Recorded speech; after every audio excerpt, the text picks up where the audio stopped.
Warahmatullahi wabarakatuh. Waalaikumsalam warahmatullahi wabarakatuh. Selamat siang semuanya. Siang, Pak. Gimana kabarnya? Alhamdulillah, luar biasa. Allahu Akbar. Alhamdulillah. Baik, sebelum memulai pelajaran, Bapak ingin bertanya kepada kalian. Siapa sih yang tahu apa itu novel? Ada yang tahu nggak apa itu novel? Ayo.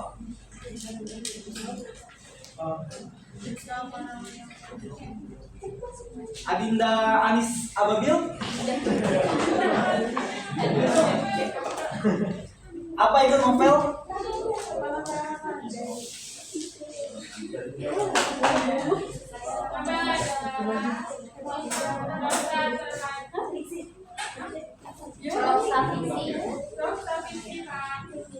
Novel prosa fiksi.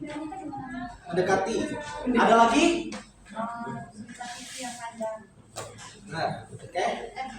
Jadi novel adalah karangan prosa panjang yang mengandung rangkaian cerita kehidupan seseorang dengan orang tuanya yang menonjolkan watak serta sifat pelaku. Di novel itu ada berapa sih unsurnya? 2. Apa aja? Unsur intrinsik dan ekstrinsik. Oke. Sebelum masuk, apa unsur intrinsik? Apa itu unsur intrinsik? Unsur intrinsik itu unsur yang ada di dalam novel, sedangkan unsur ekstrinsik itu unsur yang di luar novel. Oke. Pengertian unsur intrinsik seperti yang dijelaskan adalah unsur yang membangun novel dari dalam, sedangkan ekstrinsik adalah nilai yang terkandung yang berasal dari luar. Biasanya unsur ekstrinsik ini datang dari lingkungan, keluarga, ataupun habits. Ada yang tahu apa itu habits? Habits. Apa tadi? Kebiasaan. Benar. Oke. Kita mulai dari unsur intrinsik novel. Yang pertama, tema. Tema itu dasar atau pokok pikiran dari sebuah cerita.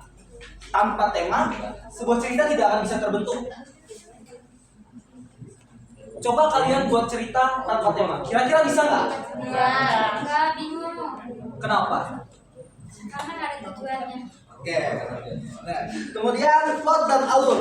Dalam menentukan sebuah cerita kita itu harus bisa tentuin alur itu mau kita buat seperti apa. Apakah alur maju atau alur mundur atau bisa juga alur campuran. Nah, dalam novel alur atau plot itu memiliki kaitan antara satu sama lain. Ada novel yang memiliki alur maju dan mundur, yang mana ketika sudah memasuki alur maju, biasanya karakter akan memasuki alur mundur atau flashback.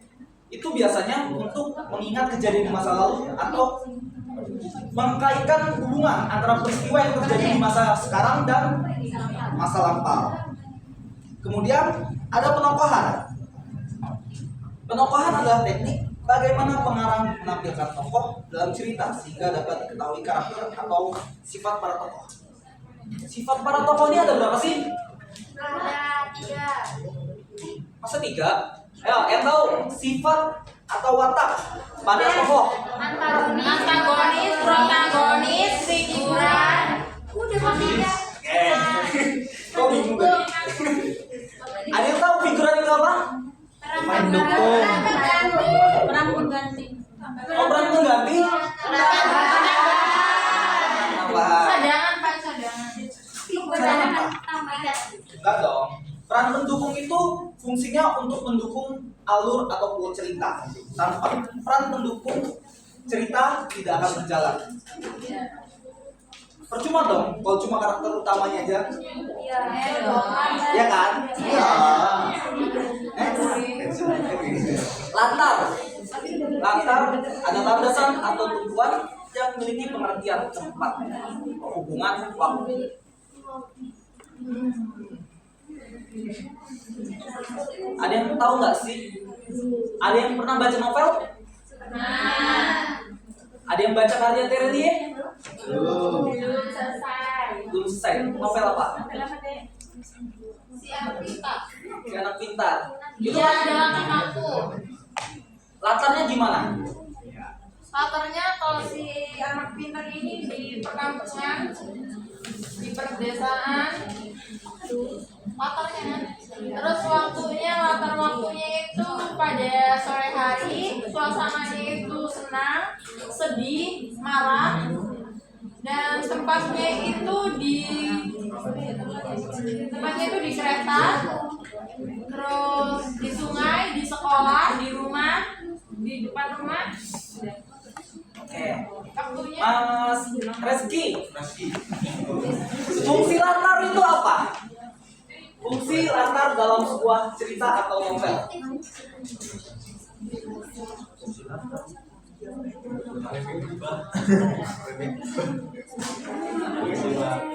Latar adalah dengan memiliki pengertian atau pembagian waktu dan lingkungan sosial tempat terjadinya peristiwa yang menceritakan.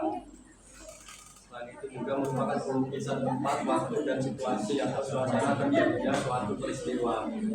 Oke. Itu bukan saya yang dipepet ya. Ada yang mau nambahin? Lagi Pak. Oke, silakan.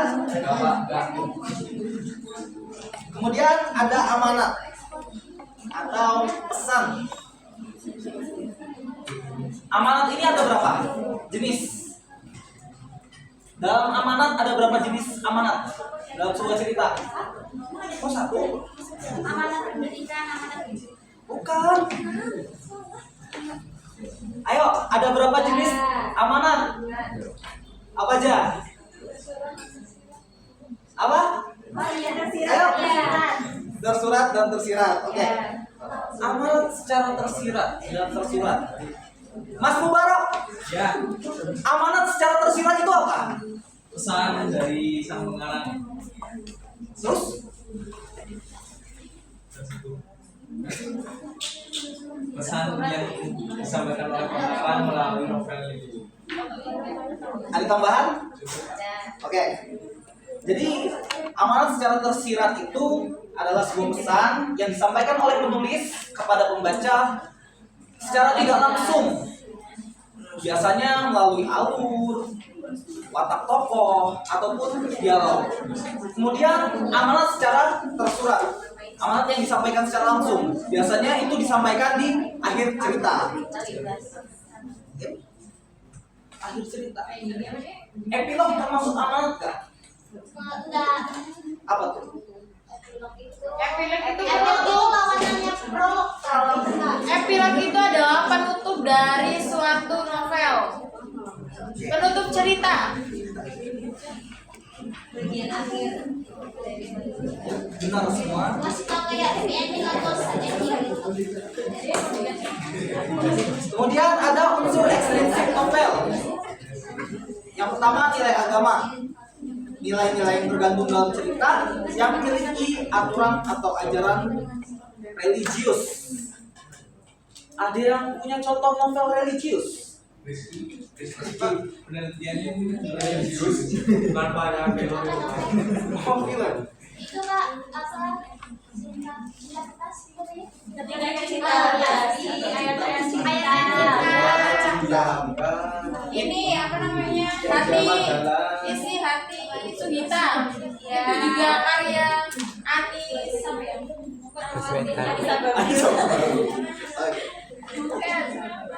Menurut kalian nih, nilai religius dalam novel itu penting gak sih? penting. Kenapa? Karena mendekatkan diri pada Tuhan yang Maha Esa. Masya Masya Allah. Beri ampun.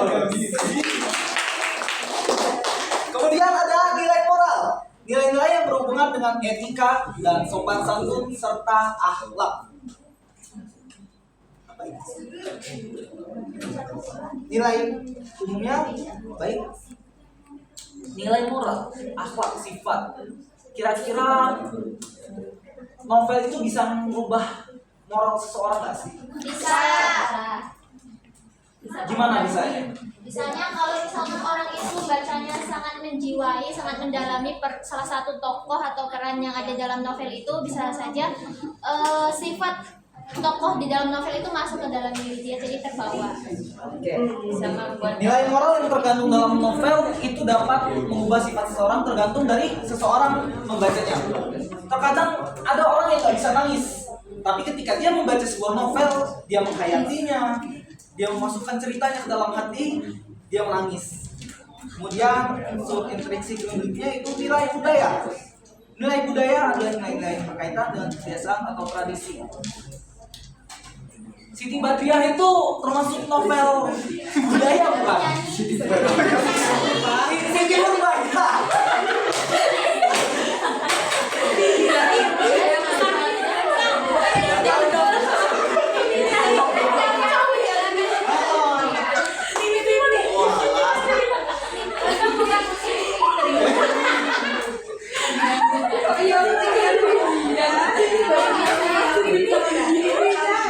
Ada yang pernah baca atau tahu novel Siti Badriah? Siti Nurbaya? Tahu ya? Itu ada nilai budaya apa di dalamnya? budaya Indonesia dijodoh-jodohkan. Itu budaya tahun berapa? Tahun apa tuh? 90-an.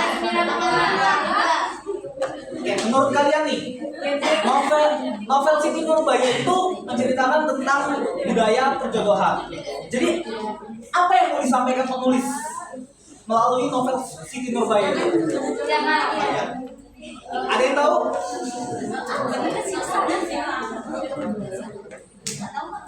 Ada yang tahu? Oke, jadi yang mau disampaikan ke penulis itu melalui novel Siti Nurbaya adalah perjodohan secara paksa. Yang mana perjodohan secara paksa itu tidak baik. Ibarat ya seperti kalian yang umur 21 tahun tapi menikah dipaksa dijodohkan sama kakek-kakek umur 70 tahun. Nah, itu kan yang pasti nggak mau kan? Itu yang mau disampaikan oleh penulis yang menolak perjodohan secara paksa. Kemudian ada nilai sosial, nilai yang berkaitan dengan masyarakat atau lingkungan dapat dilihat dengan mengamati interaksi antar tokoh dengan tokoh lain atau tokoh utama di lingkungan masyarakat.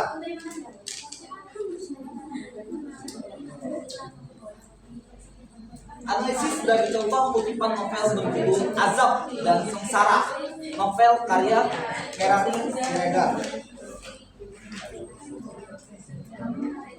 Azab dan Sengsara. Ada yang mau bacakan?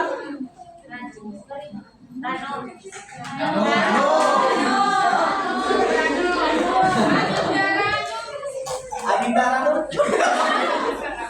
Dipersilakan. Adinda.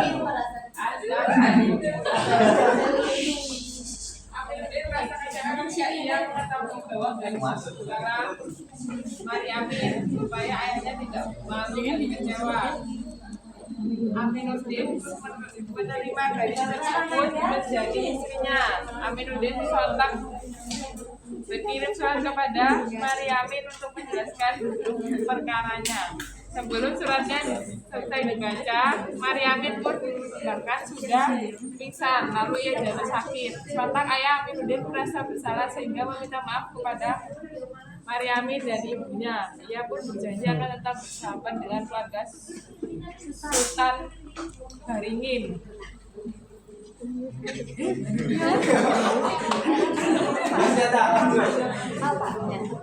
Satu tahun Aminuddin menikah. Mariamin juga terpaksa menikah dengan seorang kerani atau juru tulis bernama Kasibun dari Padang Sidempuan. Setelah menikah, hidupnya pun sangat menyedihkan. Pasalnya tabiat suami Mariamin sangat kasar, suka menyiksa dan dihinggapi penyakit kotor. Akhirnya Mariamin memutuskan untuk bercerai dengan Kasibun dan pulang ke kampungnya. Akibat terlalu banyak menanggung derita, ia pun kemudian meninggal dunia. Dari kutipan novel itu unsur intrinsik yang bisa kita ambil ada tema, penokohan, dan alur. Alur dari kutipan novel itu apa? Alur maju. Kenapa? Kok alur maju? Ya itu karena kan dia menikah, terus kemudian bercerai dan setelahnya dia kembali ke kampung halaman kan nggak mungkin ke kampung flashback ke belakang tapi dia langsung pulang. Oke.